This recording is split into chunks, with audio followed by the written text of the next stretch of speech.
Now down here and inside, now I'm smoothing that. And I'm using my fingers. Notice that I've got my finger on the inside and on the outside. I'm supporting both as I push. And pull back up. Because I really want to make sure that that base is connected well at that bottom there. So I'm pushing down and then pushing back up. And I want to have a nice fat base here. And the reason I want that to be fat there is because that is adding weight to the bottom. And when you add weight to the bottom, that adds stability, making it less likely to get destroyed, to fall over. And now I'm lifting back up to get rid of those nasty lines. There we are. So I'm going to play with this more later on after this video, but I'm not going to bore you doing it. But basically I'm liking it. So now I'm going to put it down, make sure that it's straight, and we're going to be adding the rim. So again, washing my hands between because that clay has dried on my fingers and it's going to make a mess of my piece if I don't do that. So now we're looking at the rim, taking a type of a lid because we want to figure out where that rim, or actually how fat that neck and that rim is going to be. I think this time I'm going to use this piece, this lid right here for measurement. And I'm going to put the score marks around the outside of it because of course I don't want it that skinny. But I'm looking straight above it, making sure that it's in the center. And going round. Just like that. So that's what I'm going to cut out.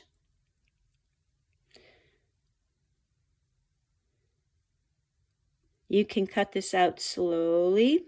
If you cut it out slowly, it's actually really good because then you don't really risk ruining it as much.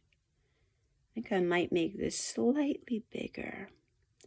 The reason being that I want to show you guys, show everyone here, how to go inside the vase to clean. And you're going to be doing that with a spoon, unless you have another fancy thing to use.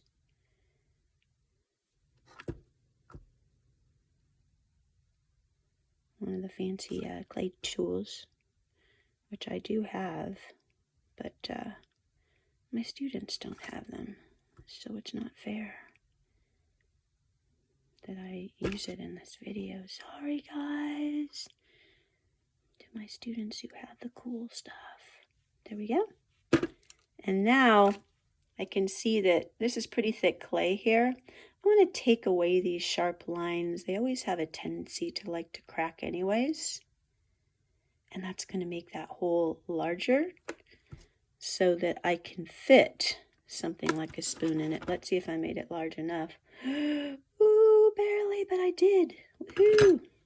So now I'm just going to smooth it on the inside.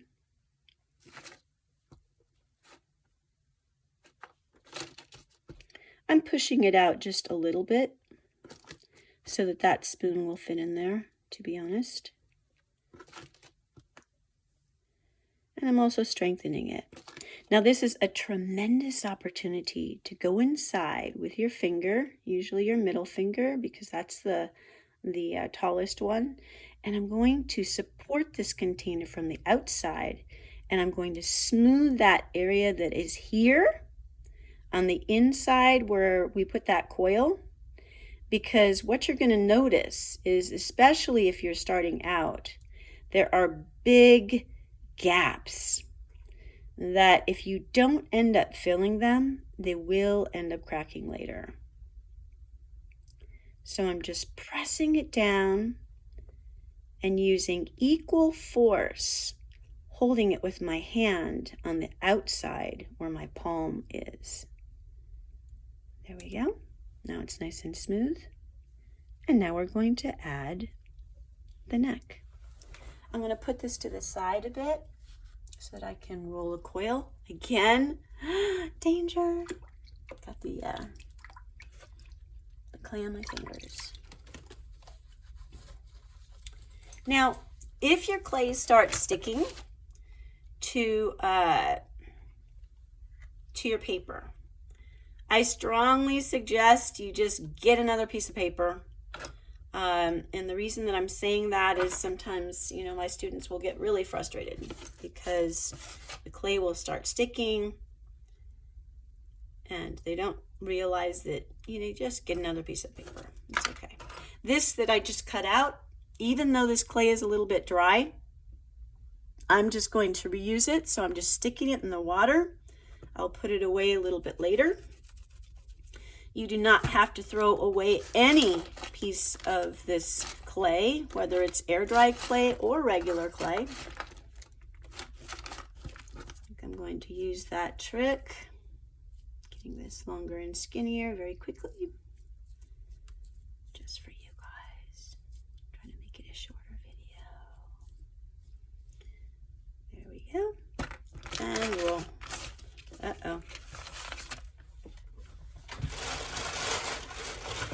had another fresh piece of paper. Where did it go? I guess I'm just going to turn it around on the other side. That'll work too. All right. Now this piece of clay, I'll be honest with you, I want it a little bit thinner, simply because I'm doing a very delicate neck here. I'm making a skinny, taller neck.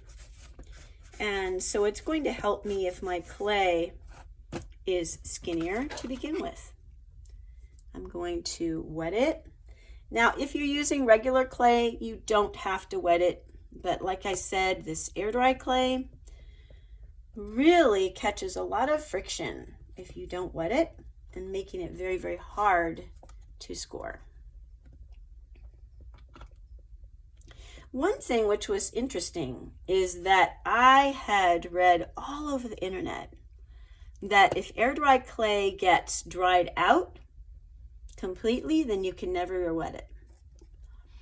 And with this Laguna clay, Mexo air dry clay, that is not true. I let a couple pieces completely dry out,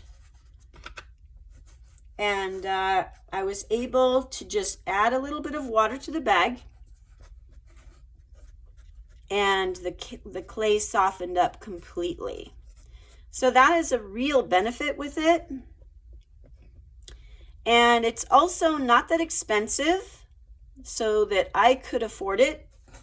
I could afford to get it at the public school that I work at for all my students. I was able to get like 1,500 pounds, I think, something like that. Yeah.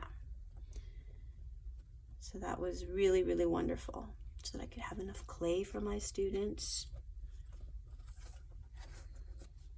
All right. So now we're going to go ahead and put it on. I always like putting it in the water first, because if you don't, it likes to crack. So we're going to do the same technique as we did before, where we score the outside here. Way too much friction. It's just pulling. The clay is pulling on me, and it's making it very hard to score deeply here.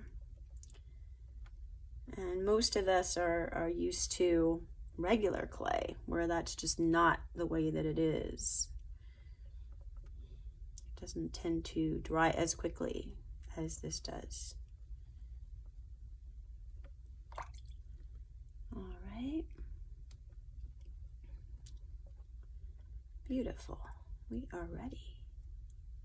Now, let's go ahead and lay it. So we already put this in the water, And I'm going to look and see if I have any low point here. I would say this looks kind of like a low point.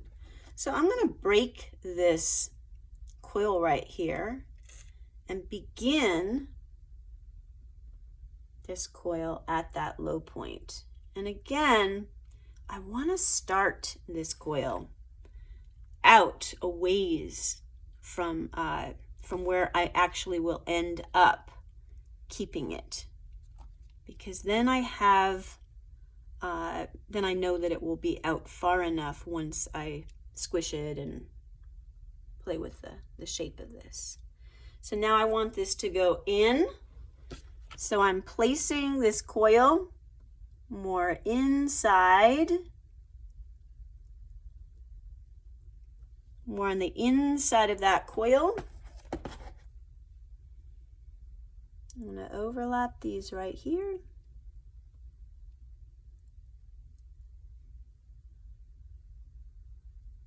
And again, I'm going to go in towards the inside of that coil and work my way